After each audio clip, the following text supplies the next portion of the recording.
Friends, ரொம்ப சுலபமான முறையில் வாழைத்தண்டு பொரியல் எப்படி ரெடி பண்ணுறது பார்க்கலாம். ஒரு மீடியம் சைஸ் வாழைத்தண்டை பொடியாக நறுக்கி அரிசி கழுவின தண்ணியில் போட்டு வச்சுக்கோங்க. சொரசொரப்பான குச்சியில் இந்த மாதிரி நல்லா கலக்கி விட்டு எடுத்திங்கன்னா நார்லாம் வந்துடும். தண்ணியை வடிகட்டிட்டு வாழைத்தண்டை மட்டும் தனியாக எடுத்து வச்சுக்கோங்க. கடாயை சூடு பண்ணிவிட்டு 1 டேபிள் ஸ்பூன் எண்ணெய் சேர்த்துக்கோங்க.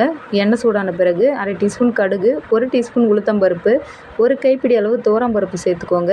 காரத்துக்காக 5-6 காஞ்ச மிளகாவை 2ஆக கிள்ளி சேர்த்துக்கோங்க. கருவேப்பிலை சேர்த்துக்கோங்க. 1/4 டீஸ்பூன் பெருங்காயத்தூள் சேர்த்துட்டு ஒரு 2 நிமிஷத்துக்கு நல்லா பொரியட்டும். பொரிஞ்ச பிறகு தண்ணியெலாம் வடிகட்டு வாழைத்தண்டை மட்டும் சேர்த்துக்கோங்க. தண்ணி எதுவும் சேர்க்க தேவையில்ல. இதை ஒரு முறை நல்லா வதக்கிக்கோங்க.